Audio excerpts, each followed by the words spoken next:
Hi, and thank you for joining the CCOE MIID webinar series. My name is Beth Boyle. I'm the Northwest Regional Liaison with the Ohio Department of Developmental Disabilities and the Division of Policy and Strategic Direction. Today in this webinar, we'll be focusing on anxiety and tools to help support someone experiencing symptoms of anxiety. We have expertise in the room who is Nicole Lowe from Netcare Access and Patrick Keenest from the Psychology Department of the Franklin County Board of Developmental Disabilities. Before we get started, just some housekeeping notes to make. This webinar, since it is recorded, there is no continuing education credit available. However, it is approved as a DODD approved Human Rights Committee annual training. I'll now turn over the webinar to Nicole and Patrick. Thanks, Nicole and Patrick, for being here today. Thank you. Thanks for inviting us. Thanks for joining us. We're going to talk about how to support client with stress and anxiety. I am Nicole Lowe. I work at Netcare Access. I am the DB clinician. I am the liaison between the ADAM system and the Board of Franklin County of Developmental Disabilities. And we also have Patrick with us. Hi, I'm Patrick Keenest. I work in the Psychology Department of Franklin County Board of DD. Been working with the county since about 2005, and I've worked with behavior support and also with the psychology department where I am currently. One of the things that I think Nicole and I think so important about the work we do, we also do therapy groups together, is trying to do as much proactive work to assist clients before they have a crisis and trying to teach people skills that hopefully will help them increase controls over their lives and independence. So today the topics we're going to cover, anxiety and stress, and the DSM, diagnosis versus behaviors, how it looks and your response, triggers and trauma, and preparation and long-term and crisis strategies. And just for some background, the information that we're going to be presenting will be based upon dialectical behavior therapy, which Franklin County Board of DD, that's the main training we have and the therapy that we implement a lot, and also a lot of trauma-informed care strategies. DBT and trauma-informed care really work well together. As we go through the presentation, just remember that the information we provide is not a magic wand, in that this won't necessarily stop incidents. None of us have lives that are free of stress or anxiety, but hopefully the information we provide will give you some ideas on how to build relationships with clients that will enable you to diminish how severe incidents of stress and anxiety are, and maybe make them more infrequent. Some of the strategies that we talk about will be repeated on various slides, and hopefully this is just a foundation for you in your training. So anxiety and stress, also the behaviors, the needs and the function of those behaviors, functions, the trauma and the history, and then we're going to look at needs, physical, attention, and fear. So one thing that we would say here is that whenever someone begins to exhibit anxiety and stress, there are usually some behaviors that are associated with that we'll discuss. Sometimes when the clients we work with appear, let's say, quote unquote, needy or manipulative, we don't consider those behaviors as negative, because what the clients are trying to do is get some needs met, but they don't know how to have those needs met.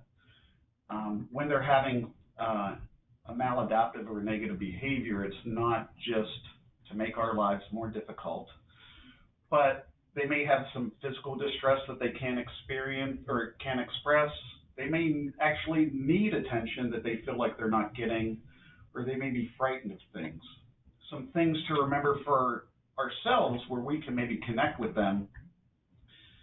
We all know that smoking is probably not the best thing for us, but some of us who do smoke maybe choose to smoke when they're anxious or stressed, even though we know we're not supposed to do it. We may drive over the speed limit, even though we know that's illegal, but we may do that because we got up late and we're hurrying to get to work to complete our webinar. So there are reasons why we do things that aren't always the safest or the best behaviors. And one thing to remember with our clients is the same thing. They're not necessarily trying to manipulate to make your day awful. They're trying to figure some things out and get their needs met. So we're going to look at the DSM-5, diagnosis and symptoms. In your world, distress, maladaptive, and dangerous behaviors, anxiety, stress and defensiveness, and nervousness. So what we're talking about here is that we could talk about the DSM, like general anxiety disorder or other DSM diagnoses. This training, while we'll address that, these are, what we're trying to do is give you strategies for people who may not have a general anxiety disorder diagnosis. We're talking about people who, in the moment, are exhibiting stress and anxiety. So symptoms in the DSM would be, you know, excessive fear, excessive distress, often continual avoidance of stressful activities, refusals. You might see individuals with physical reactions like heart palpitations, someone who expresses physical symptoms of stress, like they have to sit down, they feel dizzy, etc. They have nausea. If this is happening with a client of yours all the time, then while this webinar may assist you, what you really need to be doing as a team is considering talking to the physician, talking to a psychologist, because that's a more ongoing issue. These symptoms may look different for each client, and what we're really going to focus on today is what you can do in the moment for individuals who may not have that diagnosis. So behaviors you might see, biting nails, pacing, sweating, slamming doors, repetitive speech, being loud. Signs are particular to each person, and what you can do is be supportive, acknowledge their feelings and validate their feelings. Don't have to support inappropriate behaviors and try and withhold judgment. And the only thing I'll add to that is that when we talk about validating and withholding judgment, if you have a client who's beginning to exhibit anxiety and one thing they do is slam a door, it may be best to help de-escalate that situation is to not talk about, hey, you just slammed a door, but focusing on, hey, are you doing okay? Can I help you? You seem upset. Right. If you focus on that they slammed the door or did something that was maladaptive, that may make them more anxious. So if the client doesn't calm and they're showing signs of being defensive, confused, argumentative, they're thinking at that time is probably illogical or irrational. And so as a staff person, what we want you to try to do is just keep things simple, be direct and clear, give supportive communication, try not to be demanding or threatening, avoid the power struggles and the arguments, and try to model calmness and self-control. The only thing that I would add here is that when we're working with a client or just generally in our lives, when something begins to go wrong, our reflexes, I want to solve this problem. We need to solve this immediately. But recognize that your clients, if they're increasing anxiety, that means that chances are they're not going to be thinking rationally. So even if you try to support them in a rational way, it may not be getting through to them. Right. So recognize that even when we try to do our best, if we're just trying to problem solve rather than meet them where they are emotionally, it may make it even more difficult. And also just make sure that you're not taking these things personally. If they begin to confront you or attack you, they're looking for you to help provide structure and support.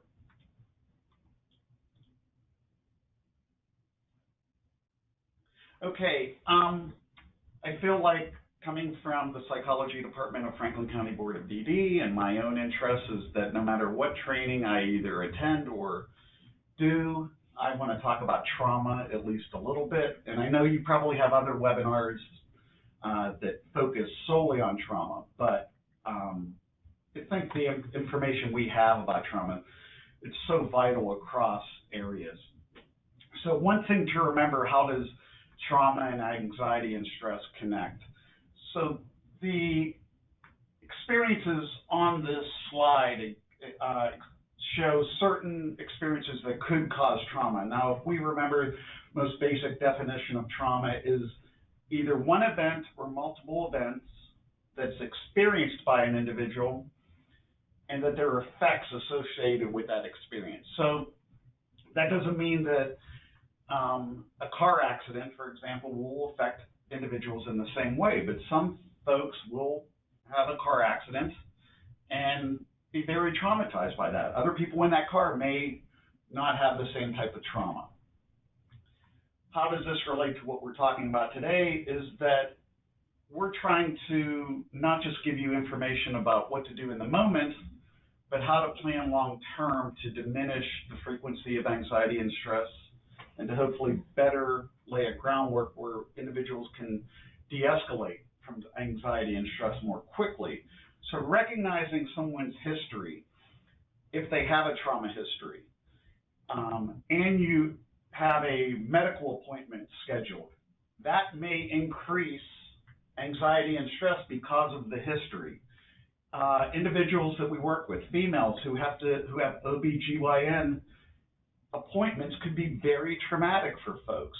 Knowing this ahead of time may help us understand and have a better relationship with the person, and also prepare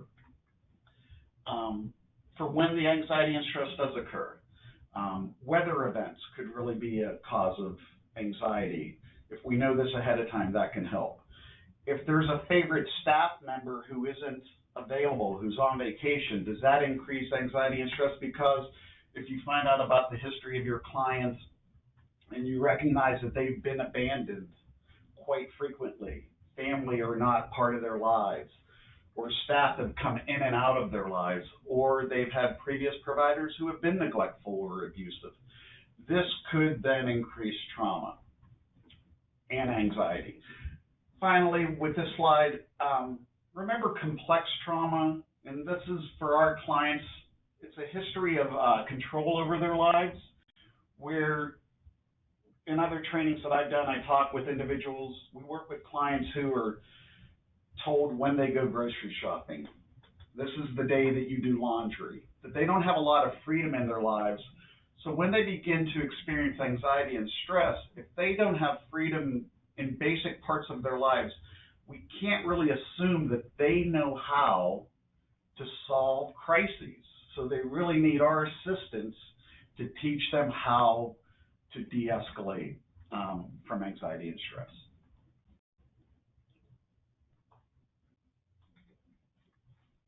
So on this slide here, we're talking about the trauma and brain. So upset when corrected, if a staff person is doing that, fighting when criticized or teased, resisting transitions, may not like change, upset about their personal space, frequently seeking attention.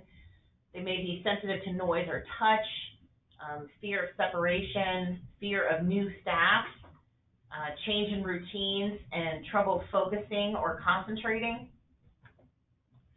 So the only thing I would add here, these are trauma reactions that individuals who've experienced trauma may be more likely to exhibit this. This doesn't mean that individuals who have not experienced trauma won't exhibit this. Someone who is on the autism spectrum will probably be sensitive to noise or touch, or maybe. That doesn't mean they have trauma, but these reactions are also specific to folks who have experienced trauma. Some other things to remember with our folks and individuals with trauma also is that they may be, if you've had trauma, you may be sort of residing more in your brainstem and amygdala rather than your prefrontal cortex. And what that means is that you might be more likely to react emotionally. You might, if you're in that brainstem or amygdala, you might have that hyperarousal. So when a staff member says, hey, you didn't clean up the table after eating, and the client reacts by yelling, that could be because of trauma. That could be because of them being in that hyperarousal stage where they feel like they're being attacked even when they're not being attacked. So some of these examples here are folks who have trauma, but it doesn't necessarily mean that they've had trauma also. We know folks who maybe have had really good upbringings who exhibit these behaviors. I don't work with any clients who frequently seek attention. I'm not sure if anyone else I think that's all we have. Oh, I'm sorry. I meant to say that may be something you see quite often. Okay. So just remember that trauma, that when we go back to the needs, some of the stuff going on here is that they're not having their needs met, or they may be, due to trauma, they may have a lack of trust that increases their fear of situations and what. That's another reason why we need to begin to validate and create those relationships. So heading to work, identify who may be at risk, conduct a self-assessment, the current physical and emotional status, model calm and relationships. And so whoever we're working with, as we get to know them, and as Nicole and I said before, our goal here is to give you strategies to use in the moment, but the best goals, the best strategies are strategies we practice and lay a foundation that would include building a relationship with the client. And as we get to know a client, we should have some information to know who might be at risk that day that we're going into work. So for example, if Patrick has a doctor's appointment, we know Patrick doesn't like going to the doctor. As we're going into work, we know, hey, I might need to give him some extra attention or recognize that. I think we also agree that we need to be honest about where we are physically and emotionally in the moment. And are we going to be in our best place to deal with a client who might be exhibiting anxiety or stress? So being honest about, hey, I got up late today and I'm rushing around and there was traffic and I didn't get parking and that's frustrating. Taking time to get yourself in a place where you're going to be able to model calm. When a client begins to have anxiety and stress, they may be moving back into that brainstem and amygdala. They're going to be looking to you to provide that structure. If you become emotional also, if you meet their anxiety and stress with your own anxiety and stress, that's going to escalate the situation. As much as you can, modeling that calm is going to help you in the situation.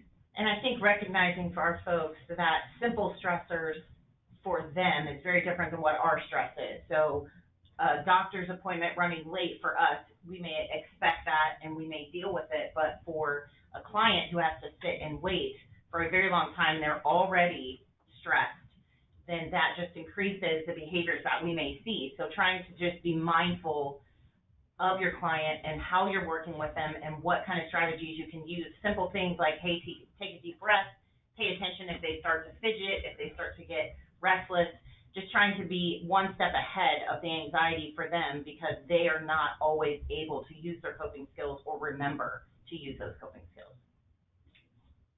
And the last thing I would mention is that at all times, and I'll touch base on this again, is that this is all about beginning to build that relationship with a client over time, that's going to be so important. How do I build this relationship?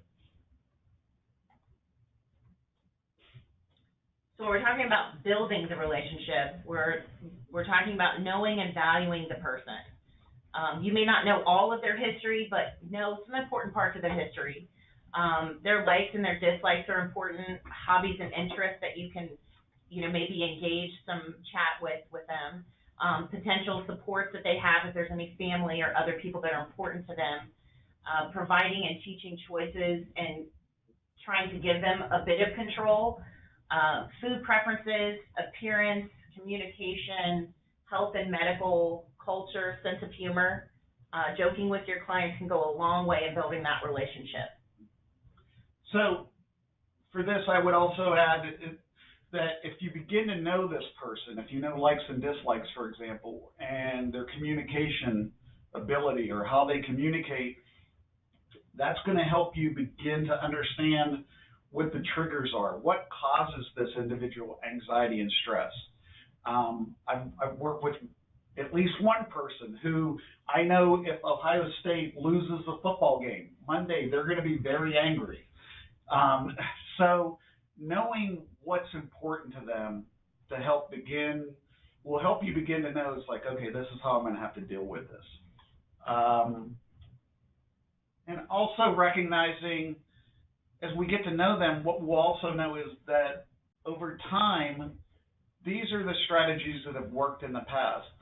These are the people that work best with this person. These are the activities that I know will make Patrick feel better. And what we want to always focus on is what makes Patrick feel better. Exactly, Patrick. We want you to always feel good. I do know that this is a very relative example to this building the relationship. A team meeting that I had yesterday, a client is very anxious about the storm that we're about to get this weekend. So you could already see the stress and the anxiety building about, I'm not going to get out of the house, I'm not going to be able to do the things that I want to do. So as a team, we were able to talk to the staff, hey, have things prepared. You know, they're going to have an in the house girl day. They're going to do some painting the nails. They're going to do some puzzles. So just, it's really good when staff can be prepared for those things, because for us, being at home on a Saturday might not be a big deal, but for our clients, being at home and not being allowed to go out and do the things that they're ready to do can be very stressful. And I would concur with Nicole, and the only thing I would add too is that in a situation like this, sometimes we'll use language that we think is supportive that could actually add to stress. And what I mean by that, so a storm's coming, if we just say, oh, it'll be no big deal, quit worrying about it, we may think that what we're doing is trying to let the client know that it's not going to be a big deal. But for them, they're so stressed about it, if we just say, don't worry about it, it may feel like we're diminishing their needs and what they think. So even if you feel like, what is the big deal, making sure that you're meeting the client where she or he is, right, rather than what you think. And trying to use that positive language. We're big on positive language. Yeah. So not saying you can't do this, but starting the conversation with, here's what we're going to do that's going to be fun, or here's what we're going to do that's going to be different. And one more thing I would add is that what you're doing there, a little thing that you're doing there that goes a long way, is you're beginning to build that relationship, because what Nicole's talking about is that if you don't diminish it, but you say, okay, we got to prepare for this storm, what are we going to do? What you're doing then is that you're teaching choices, and you're getting that client to have some control. Let's work together on how we're going to prepare for this. And so remember we said earlier about trauma is that some of our folks don't feel like they have any control. If you begin to have control or feel like you're working as a team, that not only helps in the moment, but it's going to help long term. Right. So recognizing needs, basic needs. Patrick's going to talk about HALT, disruptive environments, and predictability and preference, control and choices, consistent routines and flexibility and variety, and visual and auditory sensory needs and issues. This is, once again, this is more of a long-term strategy for building the relationship, and also building a good foundation where maybe you have less stress and anxiety over time, or stress and anxiety incidents are de-escalated more quickly. When one of our clients has experienced anxiety or stress, or acting in a dangerous or maladaptive way, I think it's always important to address basic health needs. How are they feeling? Do they have a headache? Do they have physical elements that may be leading to it. And some of our folks, even if they seem to have really good expressive communication skills, still may need prompts and may need support to admit, oh yeah, by the way, my stomach's upset, or I have a headache. Or I didn't sleep last night. Yeah. And so HALT is a great, you can find, and some of the stuff that we're talking about, you can find this information on the web. HALT is a strategy that's used in counseling. It's used a lot with people with addiction issues, and what HALT stands for is hungry, angry, lonely, and tired. And what that means is that has the client eaten? Has the client been eating healthy food? So if you have a client who has been eating chips and caffeine, right, they may be more likely to have anxiety and stress. So this is more of a long-term issue. Making sure not only that they're eating, but what are they eating? How is that affecting us?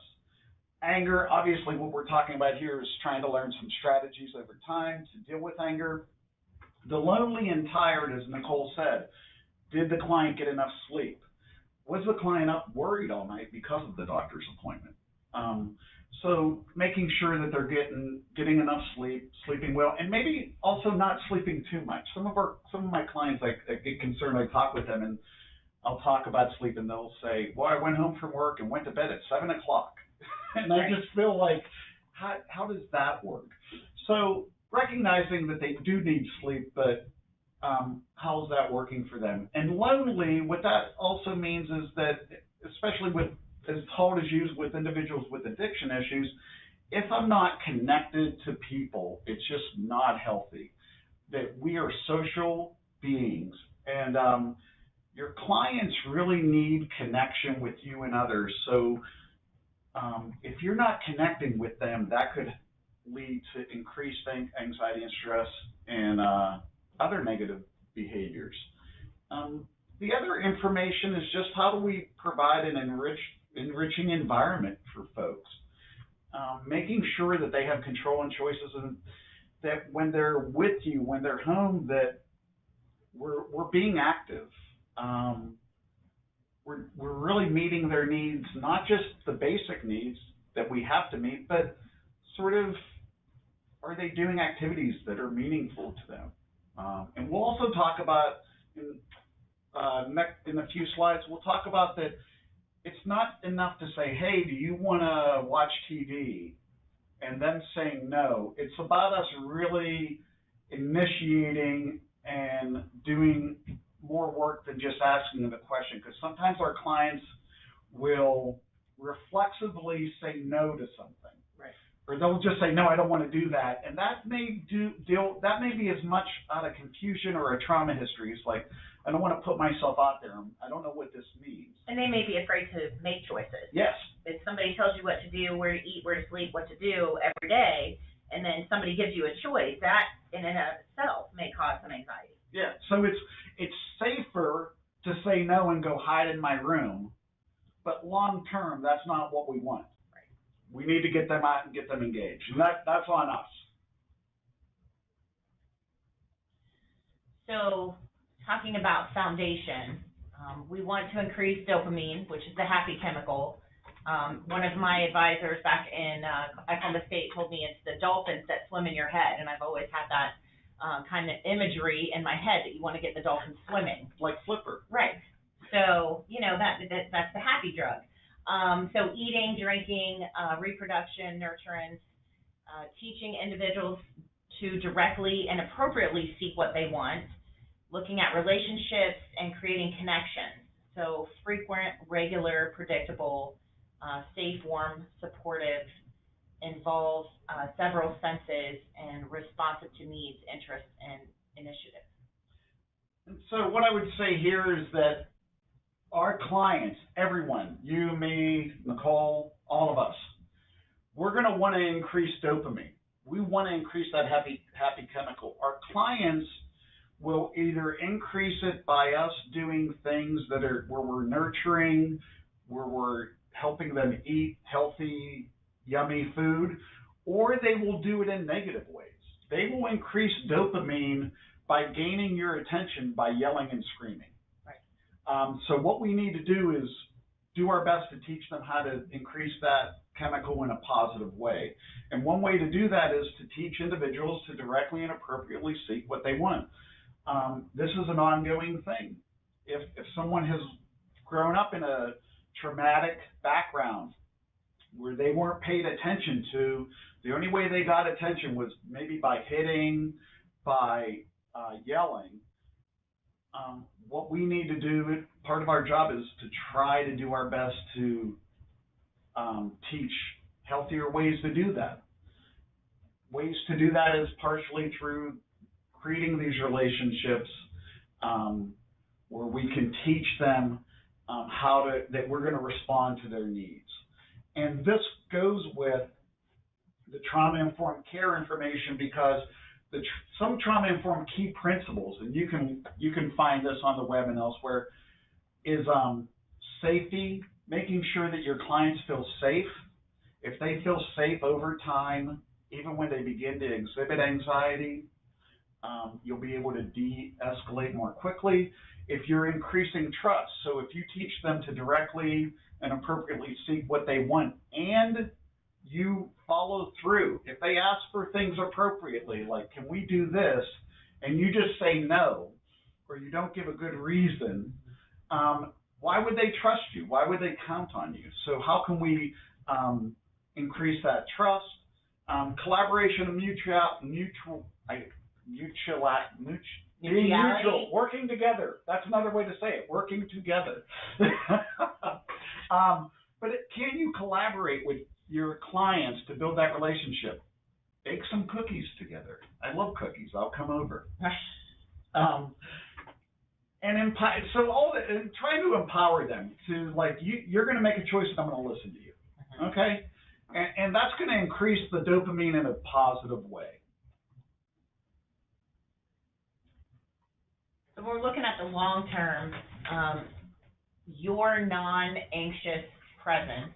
So again, as a staff person, modeling calmness and affirming your happiness with the individual and creating a regulation space, swivel chair, therapy ball, sensory fidgets, safety script.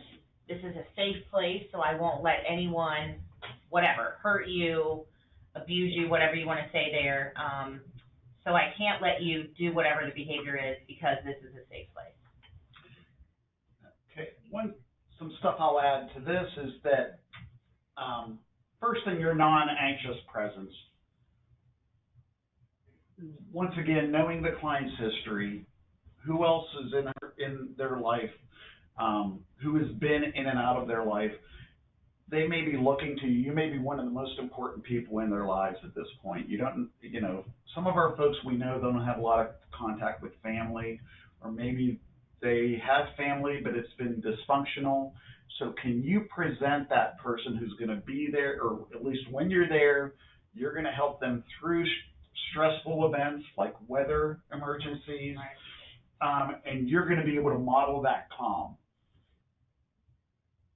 Something that I've dealt with recently, why this can be so important. I'm seeing someone in counseling now, and one of the issues that we're addressing is that this client is so focused on a staff member comes in, and that staff member spends the entire time with this client complaining about their life, complaining about what's going on or what didn't work out today or the problems that staff member is having. I'm not saying that those aren't valid issues, but it's not something to bring to work with your clients. That's not, I don't know how that's going to help your client not be anxious. The client is looking to you to provide that support. And because relationships are so important, oftentimes our clients are taking on their staff's issues and worrying more about their staff than they need to be. And so it's just really good to try and keep your issues separate from when you're at work so that the client's not taking that on. Affirm your happiness with an individual. One of the skills in dialectical behavior therapy is helping clients, helping all of us focus on positives in our lives. So by affirm your happiness with an individual, or at least focusing on the things that have worked out well during the day, we can all remember work days where maybe you had one disagreement with a coworker, and when you get home, or you forgot to finish, you didn't get to finish a project that you needed to finish, or you want to finish and you feel like there's some stress about that. You may have done 40 things that day that were great. But when you're going home at night, what you're going to focus on is probably those 1 or 2 negative things that occurred during the day. Our clients are going to probably even be more likely to focus on what's stressful, what's negative. And it might be even worse because they feel like they don't even have a control over what's negative. It's just happening to them. So as much as you can, affirming your happiness with them, focusing on what they've done well, getting them to focus on what went well during the day instead of saying something like, how was your day, which is open-ended, and they could say, well, I got in a fight with, instead of doing that, saying, hey, what went well today? Did you work today? Being more specific to get them to focus on the positive.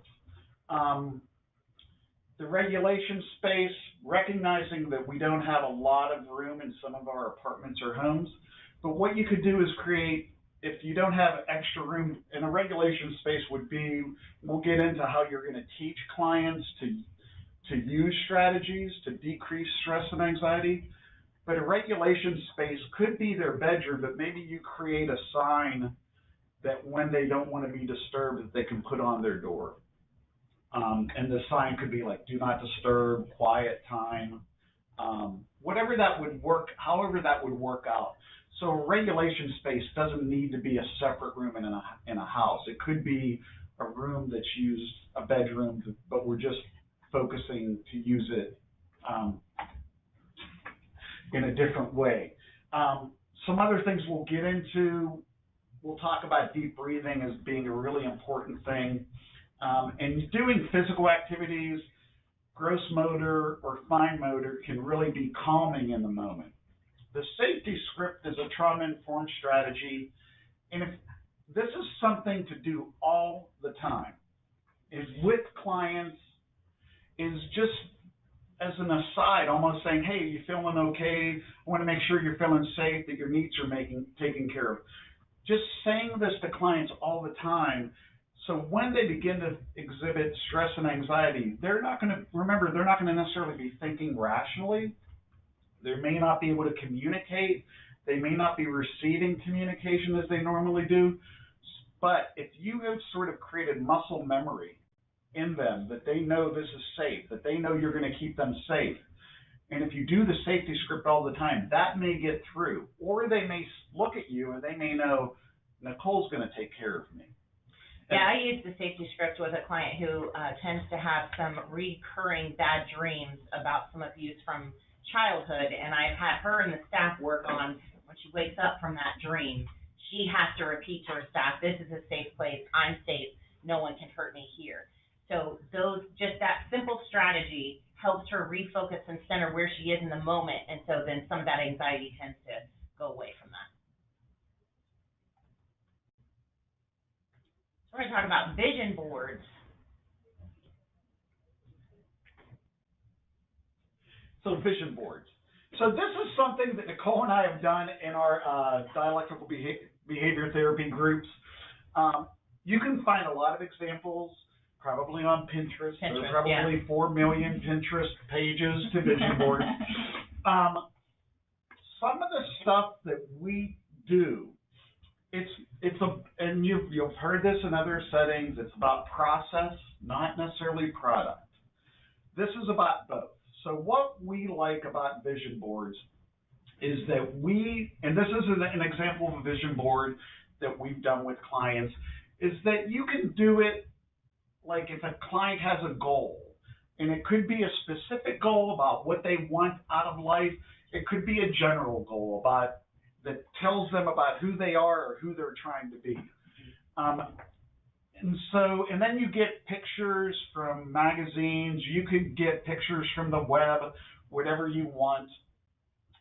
And then they put this on poster board, and they would put it somewhere in their room, and it would be a reminder to them, this is what I'm working towards. These are my goals. This is who I really am. Even in a bad time, I'm actually a strong person, or I want to be married, or, you know, there's one thing, what we love, that this person on this vision board, God and this person's religion probably is very important. So this could be a reminder to that person, hey, remember, this is what you're trying, this is what's important to you. This person obviously wants to feel secure. I see secure on there. So the way the relationship is created is that sitting down and doing a vision board with that person. You could create your own while you're creating it, while the client's doing it. And if you're doing a project together, that's sort of it takes up some time during your work, yes, which is nice, and it may be productive time and happy time. I've used this in session where I actually the client and I will get on the internet and we'll look up pictures and words that are positive. So it's more like when you see this vision board, this is supposed to help you remember that things are positive and these are the things you're working towards and the things that you enjoy, and really getting them to focus on positive things and happier things. And you can use these in a variety of ways. You can use the vision boards as a way to get to know each other. Like, oh, I didn't know you liked horses. There's a horse on here. I didn't know you liked minions. I think those are minions. Those are minions. The yellow and what is that? Bib overalls or yes. what? Yeah. So I didn't know you liked these things. So it's a way to get to know each other also. Here's I touched base on this before, is that sometimes we ask clients to do an activity, and because of a variety of reasons, they may say, no, I'm not going to do it. If you offer, say, hey, I've got this great idea, I'd like to do a vision board with you, and if they say no, and we'll talk about this with other activities, that doesn't mean let's put it in a positive. I think it's still good for you to sit down and start doing your own vision board. And what Nicole and I will talk, I've talked about examples of this, even in counseling sessions, to get conversations going. A client might say, no, I don't want to do that. Once I start doing the activity, the client begins to see what I'm doing, and then they may have a fear reaction when I ask. We think they understand what a vision board is. We think they understand what playing Uno is. That doesn't necessarily mean they know it until they see us starting to do it ourselves and recognize, oh, this is safe, this might be fun. And what I have done is that I've started doing an activity with a client in the room who said he or she didn't want to do the activity, and then they start doing it with me. So I hope that makes sense. Is that you're not off the hook if the client says no. What we would recommend is that you say, well, okay, if you want to, at some point you could do it. I'm going to sit down and start doing my vision. And you're modeling yes. appropriate behavior in that moment. So we're going to talk about gross motor. So these are some of the things that we use actually in groups. So saying names and greeting each other, giving compliments. It seems very simple, but a lot of times our folks don't hear compliments. Ball toss with a greeting, calls and response games, bilateral movement, and appropriate touch. Okay. And the only thing, I'll add one thing, is that this is gross motor plus. Sorry. There's a little plus on yes, it. I We're misread that. still working. So, what's the basis for this? Some of this stuff we've sort of touched on before. Compliments, about focusing on positives. Try to always focus on positives, and it connects people. What does it feel like when someone tells you, hey, I like your shirt today. Did you get a haircut? That looks great. Whatever it is, compliments can go a long way. Saying name and greeting, what we do there is that it's hard to be mean to people that we are connected to. It's easier to sort of be mean or act inappropriately to people we don't really connect with. So if you're working with clients, check and make sure, do they know your name? Do they actually know who you are? And building this relationship and getting people in the house, if you have a variety of folks in the house, getting people to use each other's names to connect. It's a basic thing. The gross motor is, so bilateral movement, we have ball toss is one example of bilateral movement. You can look on the web about bilateral movement, and you can use it at cocktail parties to be fancy, because bilateral movement is simply a fancy word for things like taking a walk.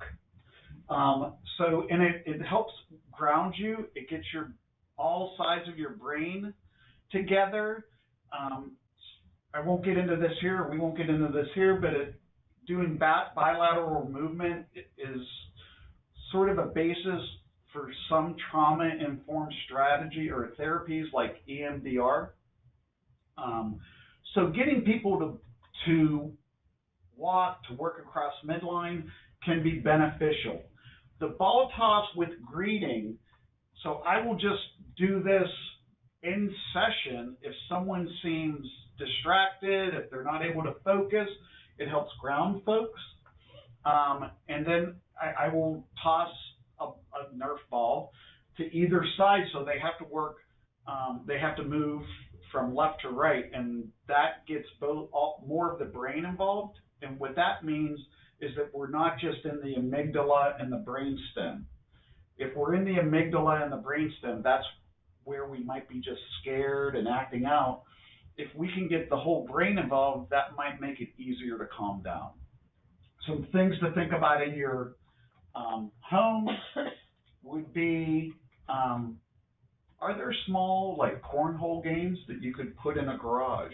Or I wonder if there are tabletop cornhole Probably. games.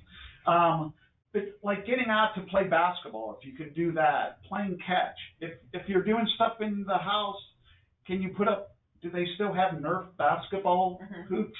Yes. I'm an old man, so I don't know these things. But anything that gets gross motor can be really good. Think about yourself. Do you feel better when you've exercised? Do you feel better when you've taken a walk? And once again, if you're playing basketball, either in the house or outside with your client, what are you building? Relationship. You're building that relationship. You're doing something hopefully more positive than just giving them time to stew and start worrying about and focusing on the negatives. If their brain and bodies aren't engaged, they may revert to, like, this is what went wrong today. This is what I didn't like about what I'm scared about the weather tomorrow. Appropriate touch. So touch can be a good connection thing. What we're talking about, just maybe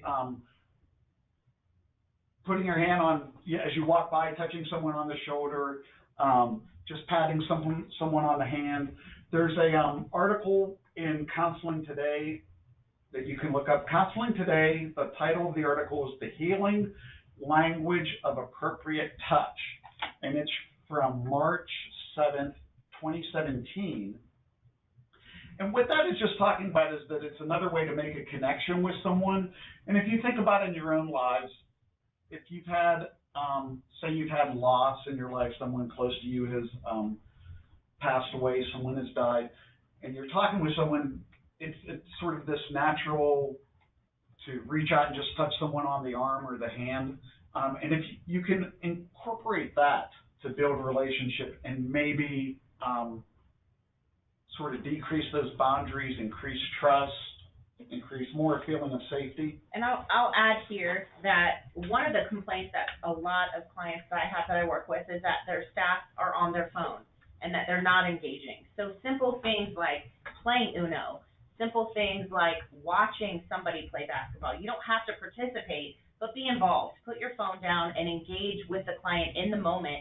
That can go a long way, and you can create the relationship and also avoid more anxiety and more stress and more behaviors.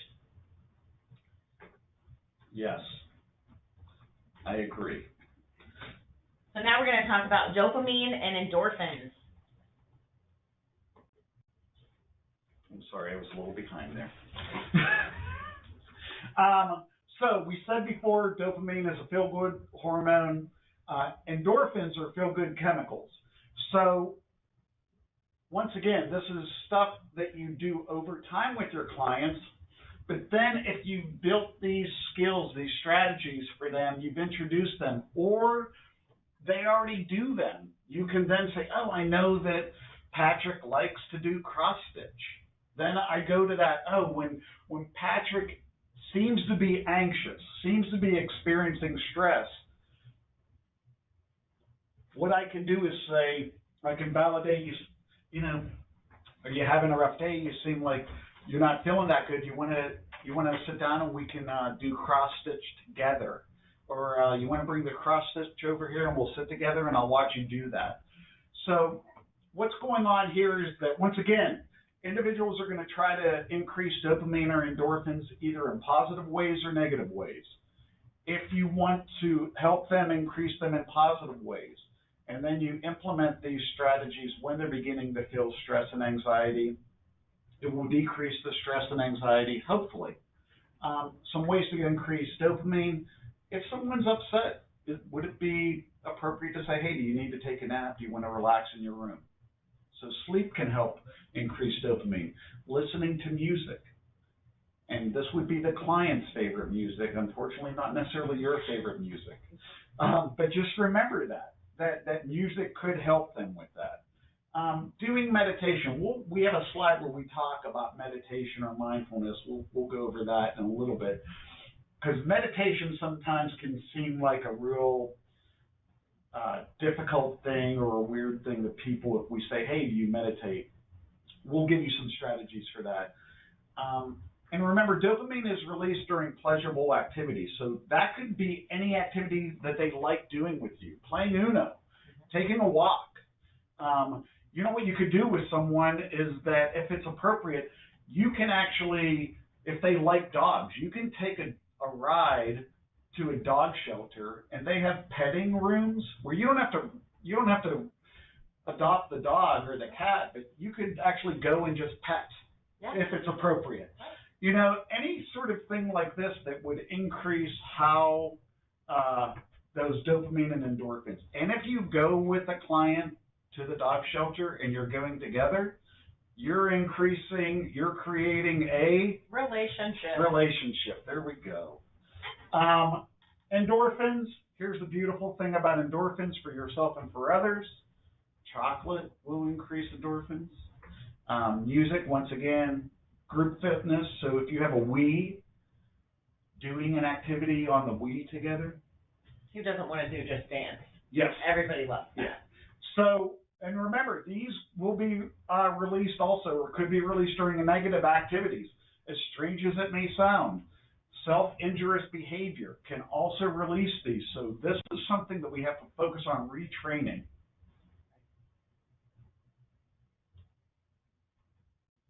So looking at the long term, we want to plan for downtime. Not good at initiating activities. People need to be taught ways to tolerate frustration. So we want to teach breathing, relaxing, praying, taking breaks, provide empathy and validate, add perspective, and be flexible. So this is sort of a slide that repeats some of the stuff that we've already said, but we want to emphasize. We're going to repeat some things to emphasize, but the planning for downtime is like what Nicole said. If you're sitting there on your phone, you're not building a relationship. And remember, even if you said, well, I asked the client if she wanted to do X, or Patrick told me he didn't want to do Y. Remember, that may not be because they actually don't want to do things. It may be out of fear. It may be trauma-based. We need to do a better job of saying, well, if you say no, I'm going to start doing it, and then we'll see if they engage. So remember, it seems second nature to us, but some of our folks don't know how to initiate activities. One thing with people with autism, they'll do what's called parallel play. They may not engage someone. They may sit beside the person and engage in an activity. Some of our folks may not know how to do activities until we teach them. Remember, so this is another thing, remember the teaching, breathing, relaxing, praying, that's sort of a sensory activity. We'll talk about meditation and relaxing, but those can be done either quietly, they can be done through movement. Remember that. Praying, we may not all follow the same religion. Maybe there are folks who don't have a religious religion that they follow. You may not have the same religion as a client, but that doesn't mean you can't still support, if you know a client is religious, if that's important to the client, working with your client on still using that as a source of support and strength. That's a type of meditation that you can still use. Another thing, the empathy and validate, always remember to, even if they've done something wrong, we mentioned this before, if they've been loud, when they've experienced stress and they get louder, they slam things, try to emphasize, oh, let me help you. You seem like you're struggling right now. How can I help you? Instead of talking about what happened that was negative. And in that moment, try to model the calmness. Yeah. So it's keeping your voice down. Don't match the client's volume with your volume. So just try and stay calm, stay quiet, try and help them bring that down a bit so that they can talk better. And like Nicole was talking about earlier about the storm, a way to add perspective and empathize, validate, would be, yeah, I hate it when it snows too. I don't like to drive in the snow. I know how upsetting that can be. What can we do together to deal with this? And if I say something like, what can we do together? We are creating a relationship. And finally, to be flexible would be more if they have to do chores, or if you're working with a client at work. Always recognize, even if you're working with a client, does this activity need to be completed right now? How flexible what is essential to be done? So if you have a client who's beginning to experience stress when you're driving to the grocery store,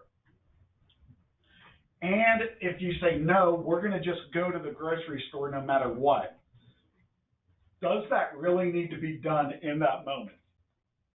Does the bathroom need to be cleaned in this moment? Does that work activity need to be cleaned in this moment? So while we need to get things done, we do have goals to meet. Recognize how flexible you can be. And if I force a client to do something when I begin to see anxiety, what we might be moving towards is a full-blown crisis that's a whole other webinar. And what that means is that maybe we didn't complete that activity, but what was a 15-minute crisis could turn into a 4-hour crisis. And the other thing I would say, too, is that at work, you may need to teach your clients how to take a break, making sure that they don't just, when they're getting frustrated at work, they may not recognize that they can take a break, that you need to teach them how to do it. Maybe you enforce breaks at work and say, okay, we're going to take 3 minutes and everyone do a quick dance for a minute or something like that. So that may help them long term not experience stress. So we're going to talk about mindfulness.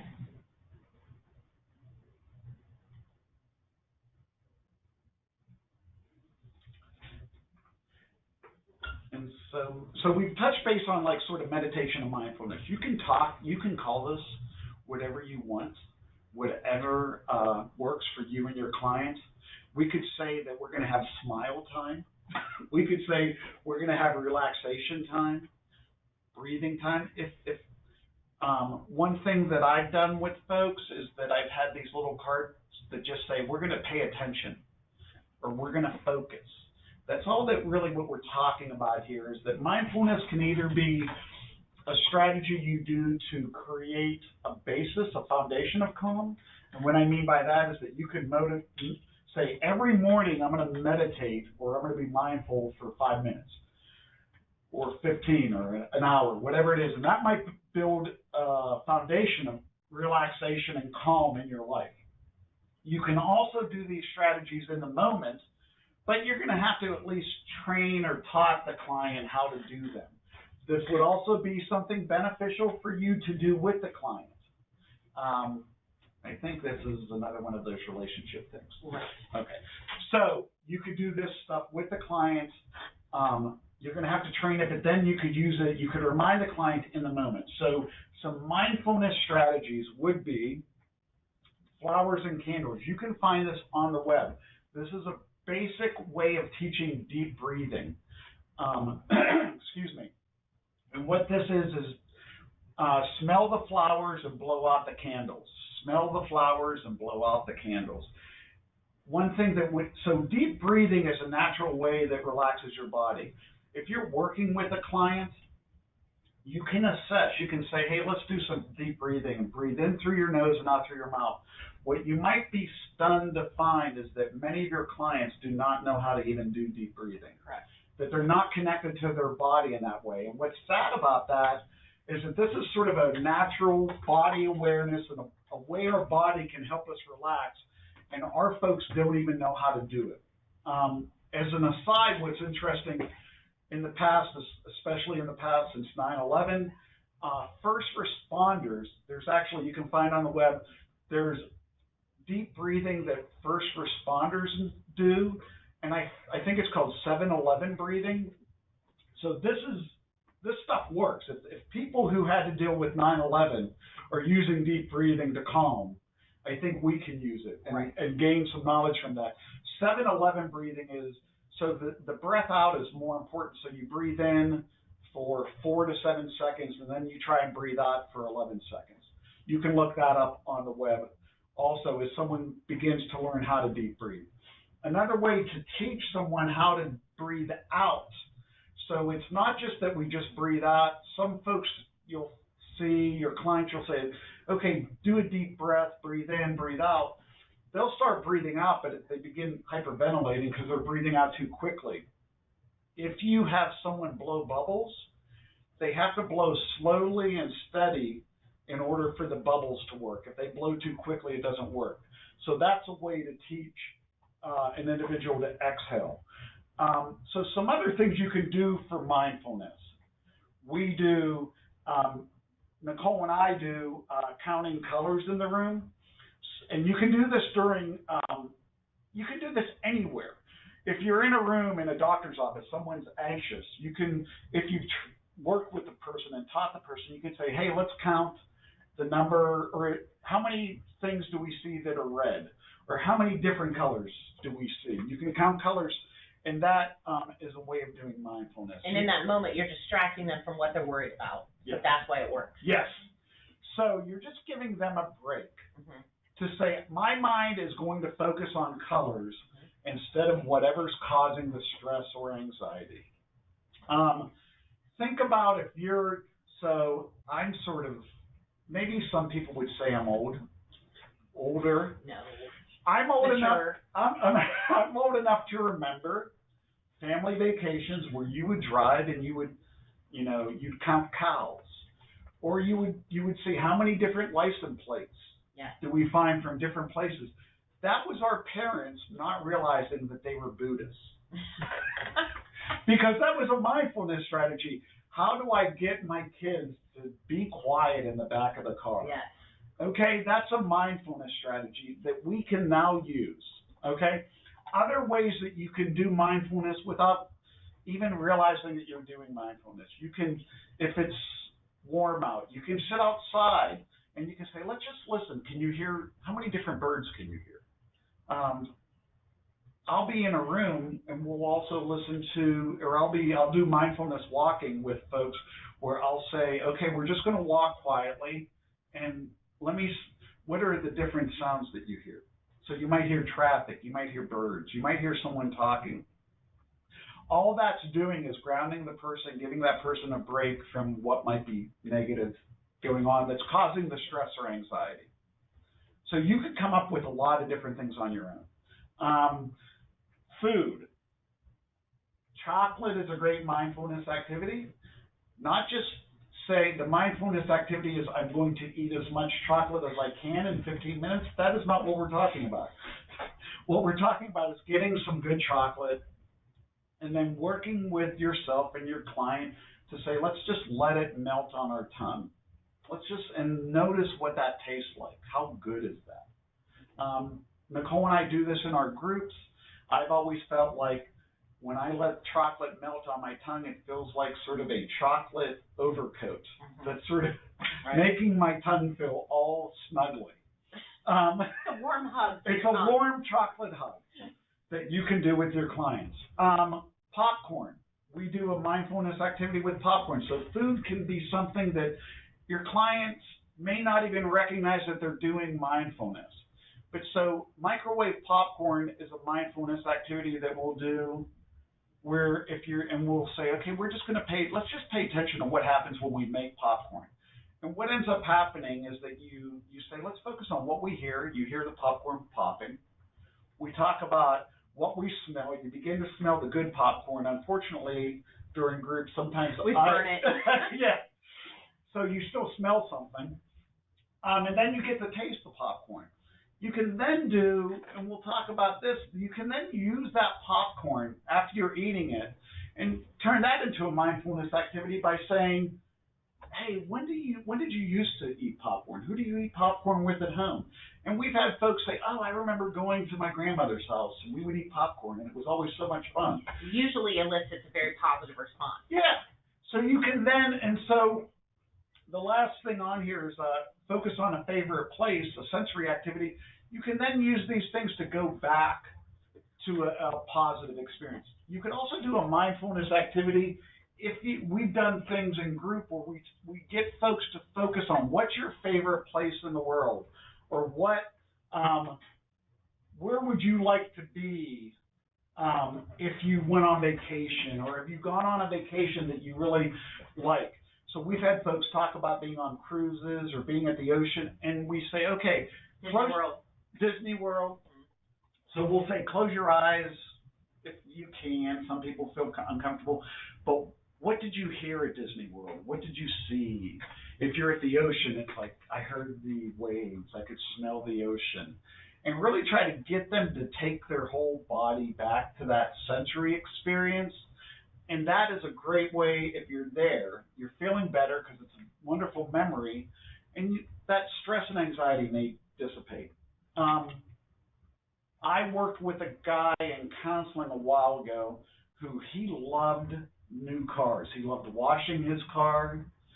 He actually drove. He loved everything about new cars. So what we did for a mindfulness activity for him that he was then able to do on his own in his workplace is that we had a little card put on his keychain that whenever he began to feel anxiety, he would reach into his pocket, he would touch the car on his keychain, which would then remind him of washing his car. And what we did, the way we trained it, is that we then talked about what does it feel like when you're washing the car, the cloth in his hand. But the other thing was, we talked about new car smell and the smell of the car. So it became this really wonderful sensory activity that then he was able to take and use on his own while he was at work. One other thing, or two other things. One, to pay attention for a minute. You can just say, hey, let's pay attention to what we're hearing for 1 minute. Let's pay attention. Let's just focus on what we smell for a minute, whatever it is. You can also use that as an example. Finally, what you may find is that your clients know a lot about the web or about phone apps. And Nicole and I have worked with folks who there are free applications that they can download on their phone that do mindfulness activities. Right. That are like bird sounds or waterfalls, yeah, frogs. There's a lot of mindfulness deep breathing apps that you can find. Nature sounds. Yes. So they may already have it. Your job then would be, hey, let's do it together. Can I hear this? What's this like? How do you feel when you do this?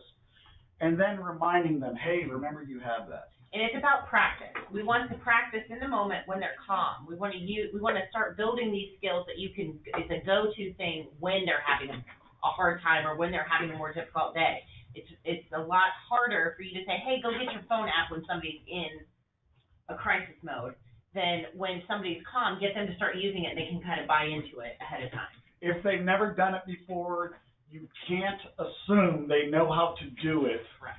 When they're beginning to feel anxiety and stress, because they're already in their amygdala and brainstem, they haven't practiced it before. If you run, you don't all of a sudden just go run a marathon. You train. Right. If you're dieting, you just don't say, okay, I'm quitting eating. I'm just done eating. I mean, if you do, that's another webinar. You diet. So it's just, we have to practice. We have to practice these things. So we're going to talk about transitions, and these transition times can cause a lot of anxiety for anybody. Unfortunately, it tends to cause a lot more for our folks. So some causes of anxiety could be change of caregivers, if somebody's going to move, new medications, diet, police or legal issues, change in routines. So options, when you're looking at change of caregivers, is a familiar, effective person, trying to pay attention to using routines, showing empathy, modeling, again, that behavior so that when somebody is stressed, you're modeling calmness, reminding people to use their skills. And we'll talk a little bit at the end about comfort boxes. Okay.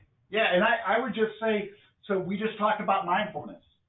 If you've trained someone how to do this, and there's a caregiver has left, or their favorite caregiver called off sick, you can redirect to that mindfulness activity. If any of those causes of stress related to transitions begin to occur, if you're waiting in line, which can be difficult, but we got to do, while you're waiting in line, hey, let's count the colors that we see right here. How many different, whatever it is that you want to count. You can do that at that point. So just remember all the causes that what we would call transitions could cause. If you're dealing with some other things to remember, if someone's going to possibly to a new job, moving homes, can they visit that location before? Can they meet staff if they're going to be working with new staff before they have to work with them long term? So one of the things I do for the county or two, I do counseling for Franklin County, and I also do psych evals. Even if I'm doing a psychological evaluation, the first time I meet a client, if I'm able to do it, I will often ask someone who's familiar with the client to introduce me to the client, have a short meeting where the client just gets to know me, just for 15 minutes or so. So if they're moving to a home, what can I do to decrease that by planning ahead? Using social stories is a way to decrease anxiety. Hey, sometimes we all have to go to the doctor. I don't like to go to the doctor, but the doctor is there to make me feel better. You can find social stories on the web. I am sure there are 100 social stories on Pinterest that you can then do. And once again, we'll talk about verbal supports and comfort boxes in a moment. Okay? So verbal support, giving positive reminders, again, using safety scripts. Don't judge. You should be upset because use positive language, recommendations, look for verbal and nonverbal feedback and cues from past behavior. So the safety script, once again, we already talked about that. This is when someone's starting to escalate. That's when, if you've done this safety script, that's when that'll come in handy again. try not to judge or use negative language, because then not only will that increase their anxiety, you may become more of a target because they're going to be upset with you then. And if you've built that relationship, you're the one who we hope is creating the structure, the support, etc. Remember, the dopamine and endorphins will also be created through negative attention. So if you use negative language or negative attention, they're still going to get that burst of dopamine or endorphins. And so long term, you'll say, well, they're manipulating me. They're being negative. So in situations like this, you really have to try to focus on using positive language, because you're just going to be making ingrained more of that, like, it may seem negative to you, but they're getting sort of this connection in a negative way. So try to remember that in the moment. So client responds. Let the person communicate their needs, be patient and attentive. Listener may need a lot of time to process. Perception of reality, different believed experiences. Avoid arguments and conflict, and we still want to validate. And in this moment, if you're beginning to verbally support someone with anxiety and stress, don't be giving too many options too quickly. Give them time to respond. Sometimes just being there with them, you can repeat, I'm here to make you feel safe. I'm going to help you. We're going to work together to solve this. That's what we might want to be doing. If you start giving too much, remember your mindfulness skills. Do this. Let's go look at your vision board. Do this. Let's go take a walk. We want to, if they don't respond immediately, sometimes that's really anxiety producing for us, but we really need to work on slowing down ourselves also. Waiting is difficult for our clients. It's also difficult for us because we get anxious too, and we're afraid, like, if Patrick doesn't respond, does that mean he's going to escalate? The other thing to remember, or one other thing to remember, is that sometimes if we act like we can solve the problem, it's not actually validating. So if someone, if a staff member didn't show up and you try to diminish it by saying, oh, it's not a big deal that that person didn't show up, you'll be fine. It sort of diminishes their emotion, their feelings. So instead of either solving it or trying to solve it or acting like it's not really a problem, may make it worse. So just trying to validate and saying, yeah, I know it's really hard. You really love Nicole, which we all do. Instead of trying to say it's, not a big deal that Nicole's not here, just validate and be with the person. So verbal support, questions and voices, too many can equal confusion and anxiety. So if there's double staffing and somebody is escalating, one person needs to take the lead so that person, they're already in their head, they've already got a lot going on. So just being mindful of, giving them some space and letting just one person talk.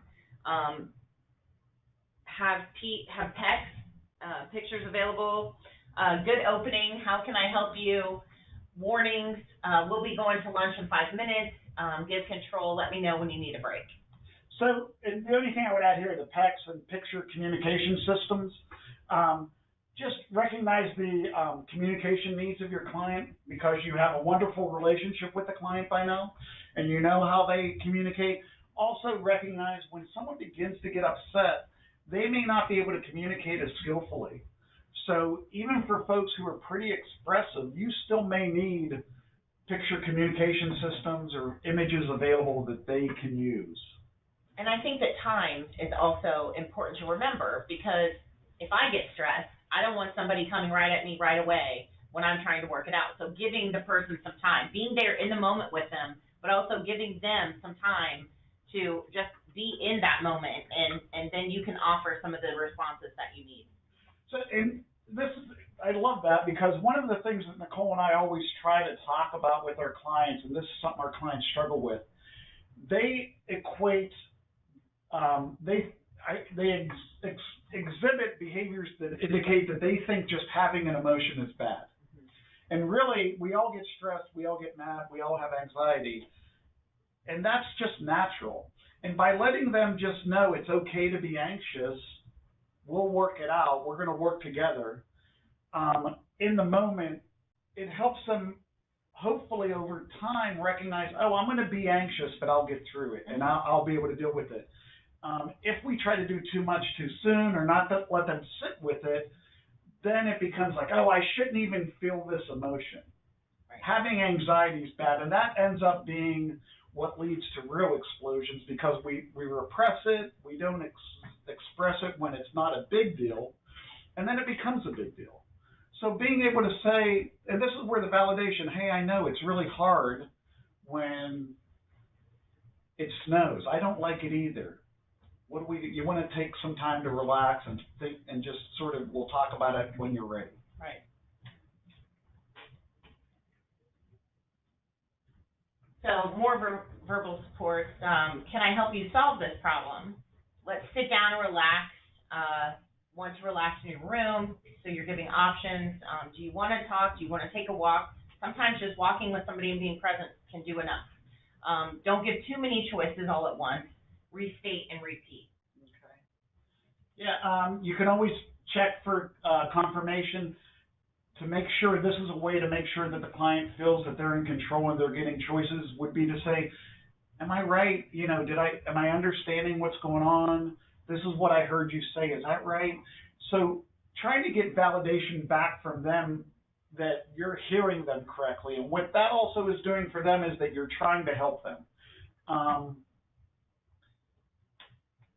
Just making sure that you're letting them know you're trying to hear what they're saying and trying to meet their needs would be really important.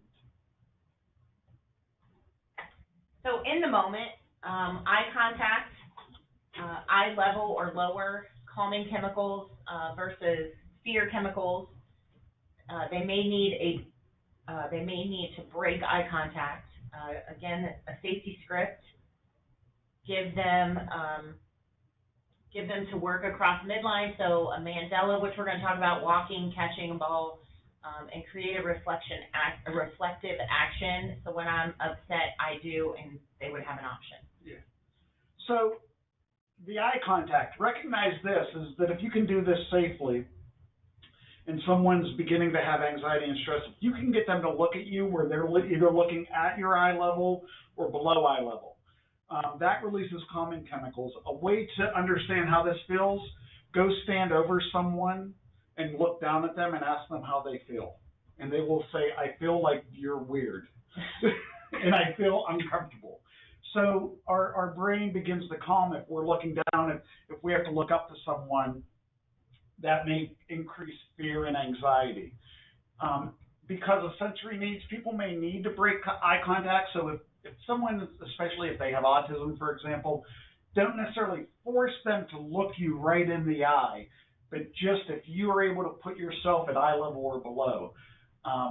Think about this for folks if you work with folks in wheelchairs, most of their life, they're looking up to someone. If you notice you're working with someone who's in a wheelchair, who uses a wheelchair, if you can sit down and make sure they're able to look down to you, at this point, the safety script, if you've done it enough, that's going to be a reflex. They're going to just go straight to that. We'll talk about mandalas. That's sort of coloring activities, and the bilateral is walking and catching. And what we mean by creating a reflexive action is that, and this could be part of the comfort box also that we'll discuss, is that you practice this ahead of time. Is that you say, you know, I noticed that when we have doctor's appointments, we don't have a doctor's appointment for another month, but you get anxious during that. What are we going to do? Let's practice that now. So when the day of the doctor's appointment or the day before the doctor's appointment, this becomes almost like muscle memory for the client, where they're just like, oh, I'm not feeling well, I'm going to get my phone and look at my app. Or I'm going to listen to music. Or I'm going to do word searches. We have folks who like word searches. Those are great. I do. Every doctor's office I go into, I try to find the highlights magazine so I can do the hidden pictures. Of course you do. I I'm older than that. I'm old. They don't make those anymore, Patrick. That's why I keep on going to different doctor's offices. So these are the mandalas that we were talking about. Yeah. And so this is just, you can find these on the web. You can find any sort of coloring. There are a lot of free coloring activities on the web. And this is a way to get folks to work across Menline, which helps more of their brain get connected and helps them calm. You may notice that naturally a lot of our clients will say, I'd like to color, I like coloring. That's a calming activity, maybe even without them realizing it. And it's becoming more useful across different populations. If you'll notice on my Kindle, there are coloring apps. There are, if you go to bookstores, there are adult coloring books. And what we mean by that is that there are coloring books that adults use. They're not adult coloring. I'm always confused by that. But there are coloring books that calm. And the comfort boxes. So Patrick and I do the DBT groups with our folks, and we create these comfort boxes at the end of our sessions. And it's a lot of things that during our sessions we use. So we have pictures like the popcorn and the bubbles. And so these are things that we want to practice, but then we want to give them to the client so that they can do these at home when they're having a rough day, when they're anxious, when they're sad, something that will get them engaged in that moment. So we have mandalas and we have crossword puzzles, word finds, fidget kind of things, silly putty. We have a punching balloon that I enjoy using. So if you're stressed, it's more appropriate for you to blow up a balloon and use it as kind of a punching thing than maybe trying to take it out on your staff or trying to punch the wall. So it's just more adaptive kind of skills that we teach. And I would say that you could have small puzzles included in this. Puzzles are another great calming activity. That's something that I'll use even in counseling sessions.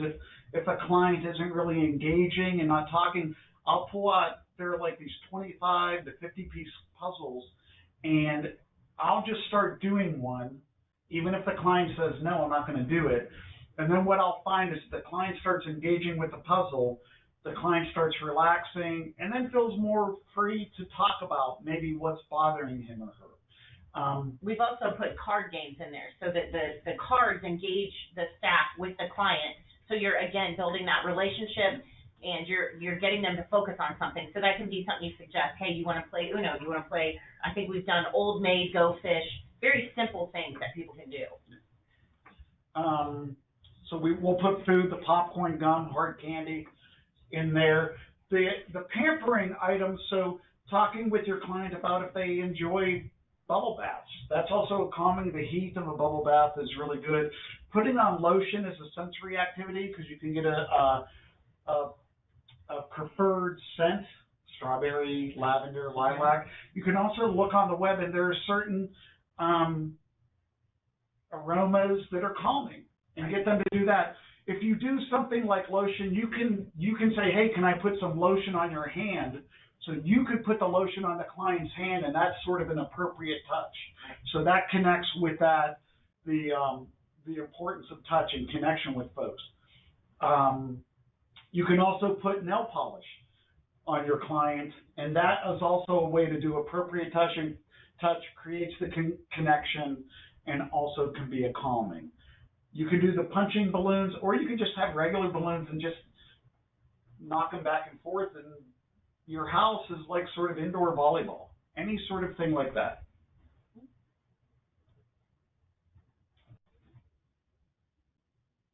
So in summary, we're looking at chronic or crisis, basic needs, trauma and history, need to be taught self-care, relationships, relationships, relationships. So thanks for taking part in this.